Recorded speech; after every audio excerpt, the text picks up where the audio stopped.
YS Jagan వ్యాఖ్యలకు counter ఇచ్చారు మంత్రి నిమ్మల రామానాయుడు. విధ్వంసకారుడే విధ్వంసం గురించి మాట్లాడుతుంటే విడ్డూరంగా ఉందని ఎద్దేవా చేశారు. జగన్ నిర్వాకంతో పోలవరం ప్రాజెక్టుతో పాటు రాష్ట్ర అభివృద్ధి పాతాళానికి పడిపోయిందని విమర్శించారు. ఎక్కడ దొంగలు అక్కడే గప్చుపన్నట్టు జగన్ పాలనలో ఎక్కడి పనులు అక్కడే ఆగిపోయాయంటూ అన్నారు. బటన్ నొక్కాన్ని గొప్పగా చెప్పుకుంటున్న జగన్ కు నిజంగా మంచి చేసుంటే ప్రజలు ఇందుకు బ్రహ్మరథం పట్టలేదని ప్రశ్నించారు నిమ్మల. ఎక్కడి దొంగలు అక్కడే గప్చిప్ అనేటువంటి విధంగా జగన్మోహన్ రెడ్డి పాలనలో ఎక్కడ పనులు అక్కడే బంద్ అనేటువంటి పరిస్థితి.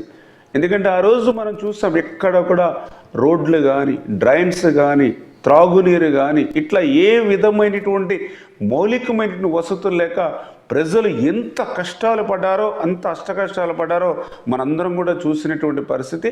నిన్న జగన్మోహన్ రెడ్డి మాట్లాడుతూ బటన్ నొక్కడం బ్రహ్మాండం అంటూ ఉన్నాడు. మరి నువ్వు నొక్కినటువంటి ఆ బటన్ డబ్బులు ఎవరివి, ఎవరికి నొక్కుతున్నావు? అప్పులు తెచ్చావు, అడ్డదారులు తొక్కావు.